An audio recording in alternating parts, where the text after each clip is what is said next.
Hey guys, see, have you ever feared something so much, like so bad that it occupies your mind day and night, only to get there and not realize that it wasn't as bad as you thought? Maybe fear actually played a fast one on you.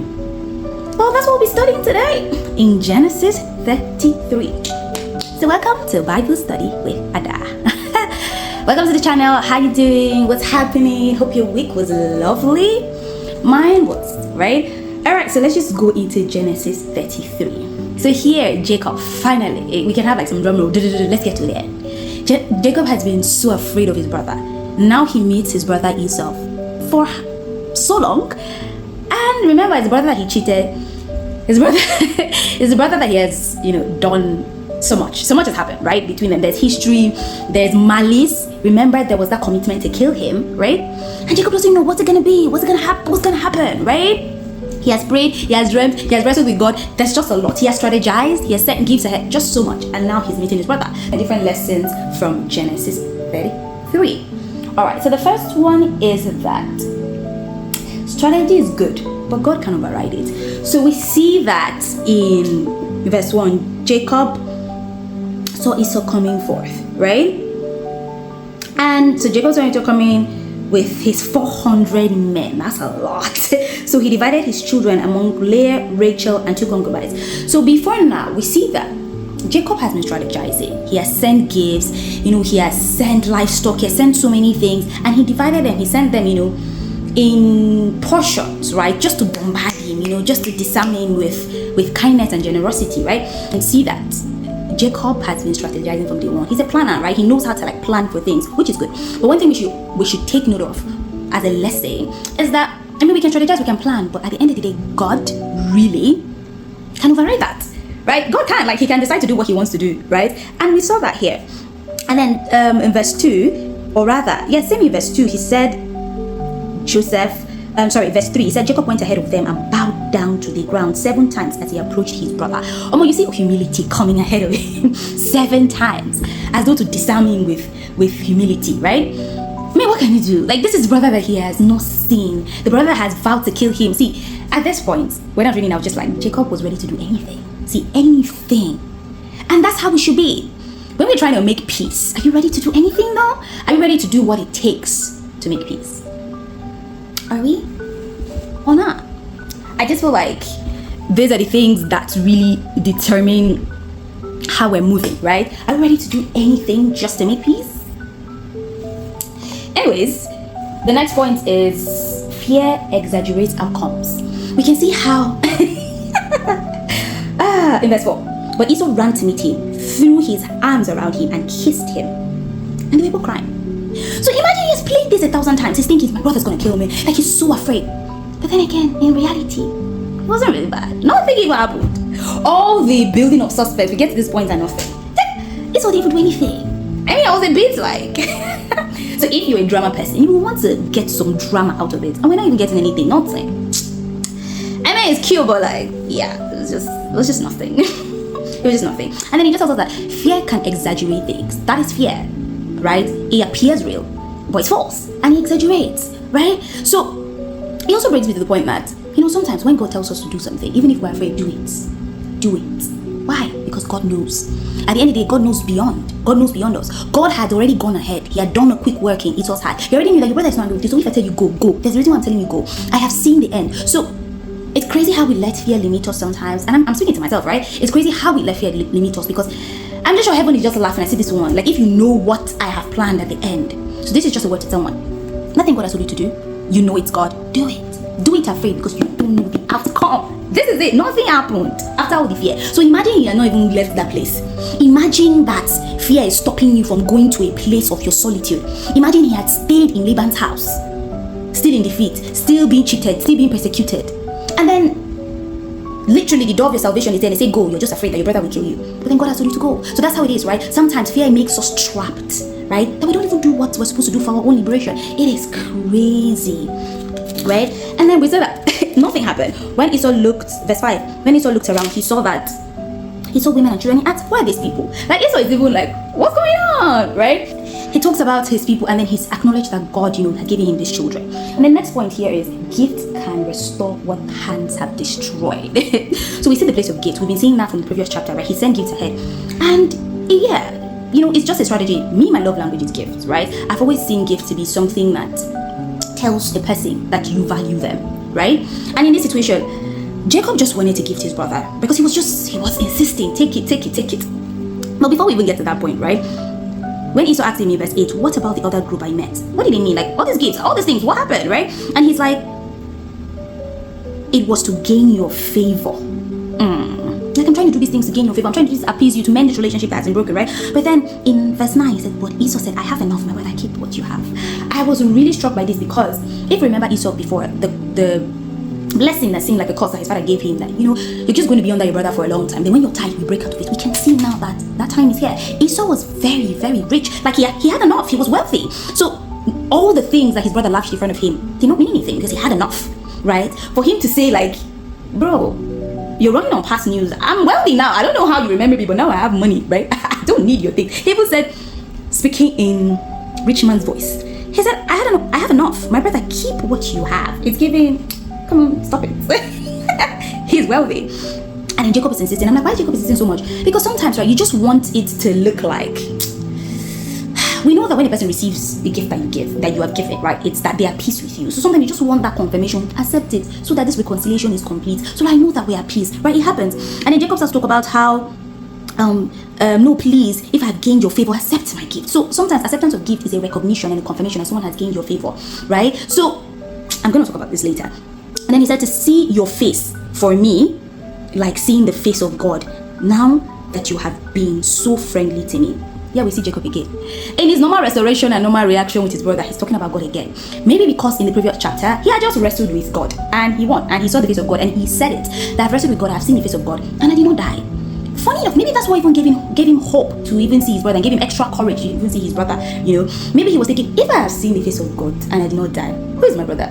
Bro, I'm gonna go, because we saw that despite all the strategy, he went ahead of his wives, the concubine said. He was the first person. He went ahead, right? And I'm just like, maybe that's really what gave him the confidence. And it just tells me that sometimes we need to lean into our past experiences, past word from God, encounters from God, just to gain strength from that, so that we can do the thing that we're supposed to do, even if we're afraid. Because he clearly gleaned from that, because he said it here. And he also tells us how much Jacob has also grown, because to be seeing God in everything, even in daily interactions, it's growth.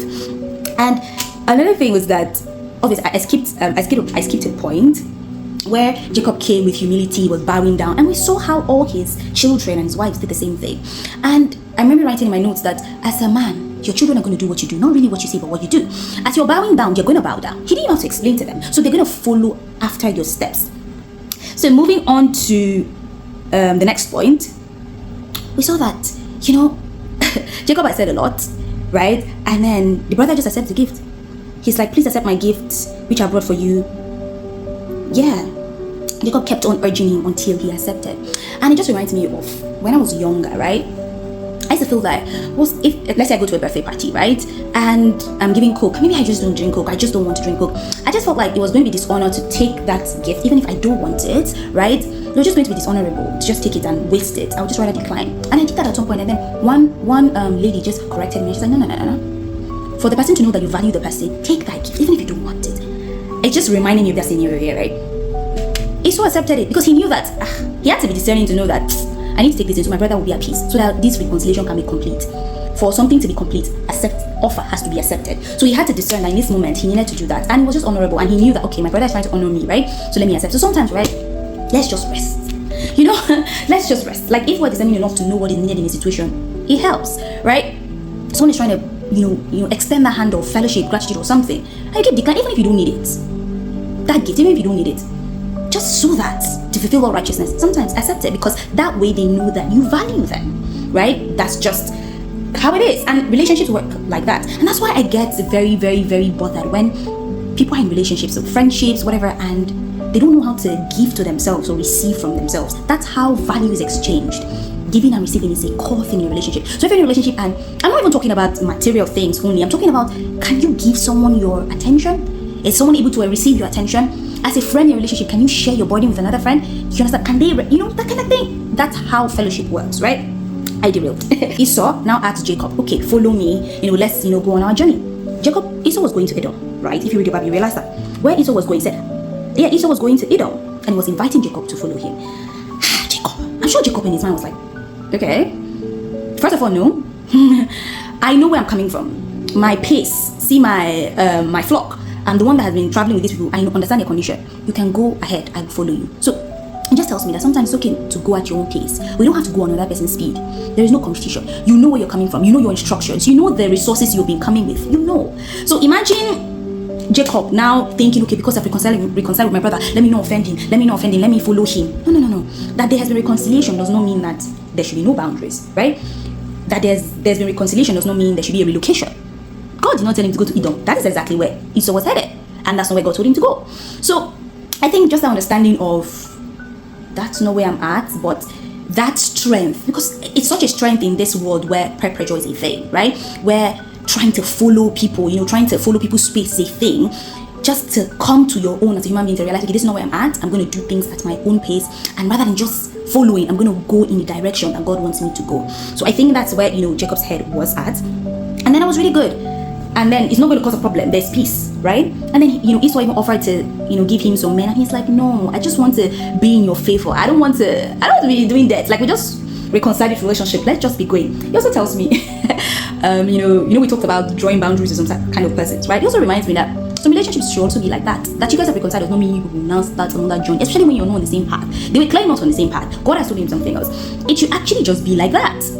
What if they were now going on the road now, follow his brother, and they now start fighting again? You know how siblings are now. Any small thing past their fight. What if as they were just going on the road before you know it, they now start? So it's best to just do what God has said. You do your part. Move on. Go to another side. Right? So yeah, wait a minute. Not every invitation is a permission. Doesn't mean God has allowed it because he invited you. Right? And then talks about transfer. I wrote my note here. Connection transfers things. Imagine, because of the connection relationship they now have that has been restored, he was willing to transfer his men. So imagine what we benefit from communion, right? And fellowship. And then I also wrote in my note that the next point, a man who has met God really changes. Like we can see Jacob is softer, he's humble. Like the way he's interacting and fellowshipping with his brother is different from the Jacob that we saw from the beginning. Is it because of his experiences? Is it because he's so shaky? There's a weird situation. The Bible said that's literally how it is, right? Situations, we build, I'm paraphrasing, we build patience. It will change you, right? Is it because of the situations he had been? Is it because he had encountered God, right? He wrestled with God. Certainly a man that has wrestled with God is not going to be fighting men anyhow. It's not. It's not going to be doing that. Perspective has changed, priorities has changed, direction has changed, instruction has changed, right? We cannot but appreciate that, right? And then we see that, okay, I think I'll just move on to verse 17. So he moves on, he starts to go on his own. He said, brother, Arrivederci. I don't even know if I say it that well. Anyways, so there's no need, and he goes. And then so Jacob went to Succoth, where he built a house for himself and shelters for his livestock. That is why the place is called Succoth. Then on his return from Mesopotamia, Jacob arrived safely at the city of Shechem in the land of Canaan and set up his camp in a field near the city. In another version that I read, it said he had peace there. And I'm like, He started setting up camps. And then the point I wrote was, comfort can be a trap. He started setting up camps, he started becoming comfortable. And then he just stayed there, right? Yeah. Then he bought a part of the field from the descendants of Hamor, father of Shechem, for 100 pieces of silver. He even bought house. Like, he just became comfortable. And this is why I'm saying comfort can be a trap, because let's think about it. He's settling here. And I'm just wondering, are we settling too early? As human beings, are we settling too early? Do we stop when the journey is supposed to be continued? Because God said, go to your father's house. His father was around, I'm gonna find that. Shall not here. His father was still on the other side, right? And he's not here, right? And he's seen settling at Shechem. And I'm like, was that instruction though? Is this partial obedience once again? Is this, what's going on? Why are you here, bruv? Okay, did you deny or reject Esau to stop here? And then I wrote in my note that, but was that the right place though? Right? His father was at Hebron. Why was he here? What was the instruction? And the lesson is, he said no to the wrong place, but did he arrive at the right place? And my closing thought was, it's not enough to avoid the wrong direction. You must fully align with the right one. Because that's where he stopped. Yes, he built an altar and all of that, but that's where he stopped. But then again, also building an altar to the Lord was just nice that, he acquired a land and then he still, built an altar to God. So that's where he stopped, and I'm just like, am I really full in my obedience though? Anyways, guys, it's a short chapter. It was such an amazing read. You should read it. Thank you for joining me in this Bible study.